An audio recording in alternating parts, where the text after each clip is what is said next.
Oke, halo semua. Jadi kali ini Mimin akan kembali membahas hal terkait SNPT. Kali ini terkait strategi SNPT, yaitu tentang strategi nembak atau ngeblok jawaban di SNPT 2023. Kalian tentu udah sering kan ya dengar istilah ini. Nembak itu ya kayak apa ya, nebak atau ngasal gitulah jawaban di SNPT. Kan SNPT ini tipenya pilihan ganda, jadi bisa dilakukan teknik nebak jawaban kayak gini.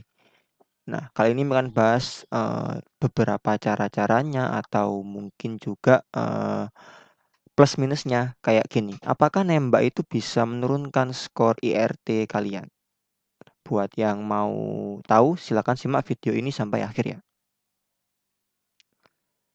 Oke baik, jadi kita mulai dengan alasan pertama dulu. Kenapa kok teknik nembak atau nebak jawaban ini populer gitu?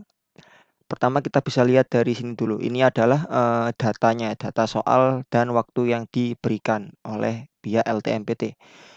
Di sini ada PU, ya, berarti dia kan 10 soal 10 menit, alias untuk subtes PU kalian punya waktu idealnya, sekali lagi idealnya, itu adalah 1 menit untuk satu soal. Lalu kalau ini 20 soal diberikan waktu 25 menit, berarti ya ini lebih dari 1 menit, tapi dia kurang dari 2 menit. Ya, atau bahkan dia nggak sampai 1,5 menit ya. Jadi ya 1 sampai 1,5 menit. Padahal kalian tahu kan, di sini kan ya bacaan ini kan biasanya panjang gitu. Lalu untuk PPU ini berarti bahkan ini under ya. Dia under 1 menit.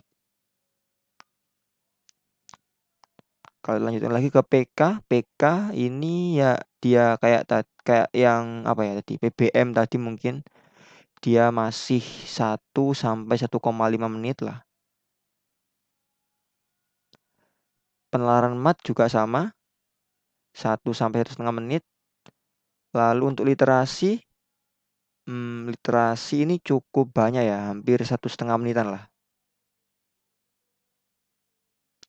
Lalu ini juga sama lah, hampir 1,5 menit. Nah, jadi kalian buat, mencapai waktu ideal, target ideal kalian itu adalah ini. Satu soal harus bisa kalian kerjakan 1 menit. Itu udah termasuk baca soal, mikir, dan ngisi ya. Nah, tentu kan nggak semua orang bisa mencapai target ini. Beberapa orang mungkin bisa yang udah belajar lama atau yang emang dasarnya pinter, bisa banget mencapai target ini. Jadi, kalau kalian nggak bisa mencapai target ini itu nggak apa-apa sebenarnya. Cuma jadi kalian kan nggak bisa nih. Kalau kalian misalnya cuma bisa sampai 2 menit atau bahkan 3 menit per soal. Berarti dalam 30 menit kalian kan cuma bisa dapat berapa? 10 soal aja kan. Sisa berapa? 20 soal. Nah, itu kan kalau nggak kalian kerjain, kalian kosongin kan sayang banget tuh. Jadi itulah kenapa, mending kalian tembak aja, gunakan nebak jawaban gitu aja. Jadi, ini bisa kalian gunakan kalau kalian memang sampai nanti di H-1 atau H-2 UTBK kalian belum bisa mencapai target ideal ini. Kalian boleh tuh gunakan ini.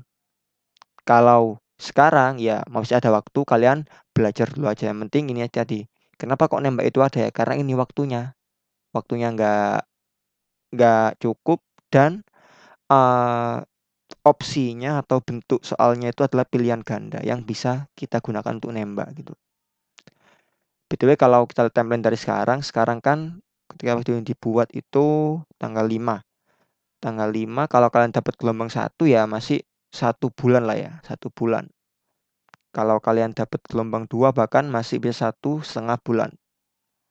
Nah, waktu yang selama ini bisa kalian gunakan buat belajar. Yang udah mulai belajar bisa mempertajam, apa ya, poin-poin atau kekurangan-kekurangannya. Yang baru mulai ya silakan dikejar dalam waktu 1 bulan sampai 1,5 bulan ini gitu. Untuk mencapai ini tadi, idealnya atau mendekati ideal ini tadi. Nah, kalau belum ya kalian bisa gunakan cara nembak tadi. Kalau yang mau tahu nih cara nembak udah ada banyak yang share tuh. kayak gini, kayak dari Pak Frans gini atau GM Media atau dari Kak Ali Mahmudan. Tapi kalau menurut Mimin sih nembak itu ya nggak perlu trik sih, nembak ya nembak aja. Apa ya, ngasal aja, toh kita nebak jawaban kan. Jadi ya apa ya, kalian nggak harus meluangkan waktu buat mempelajari teknik ini. Tapi kalau mau ya silakan. Cuma saran Mimin lebih baiknya kalian fokus ke ini aja, belajar yang bener aja gitu. Nembaknya ya kan namanya nembak ya, nebak aja gitu, tembak aja gitu. Toh ini tuh nggak ada apa ya, jaminan benerin juga. Jadi ya nembak tanpa dasar dengan nembak dengan dasar pun juga sama aja. Jadi silakan gunakan cara nembak, tapi ya nggak apa ya, nggak harus kalian belajari teknik nembak yang kayak gini. Tapi kalau mau juga silakan dibaca video-video ini. Bukan dibaca, dilihat video-video ini.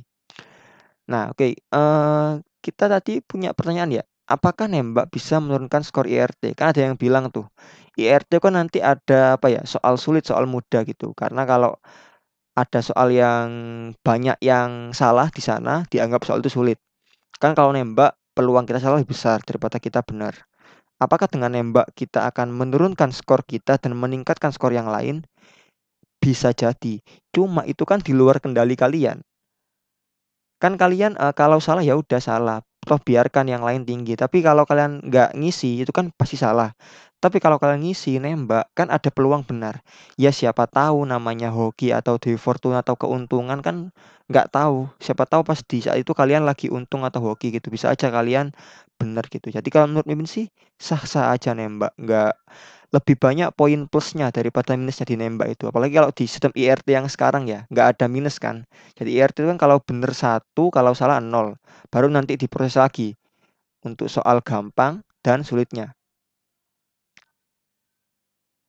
Tapi sebelum ke sini kan harus bener dulu tuh. Jadi ya mending isi aja. Jadi salah nol, nggak diisi juga nol. Jadi isi aja, nembak aja nggak apa-apa. Di kurang lebih kayak gitu untuk tentang tembak menembak di SNBT ini. Kalau ada pertanyaan silakan disampaikan. Sampai jumpa di video-video lainnya. Bye bye.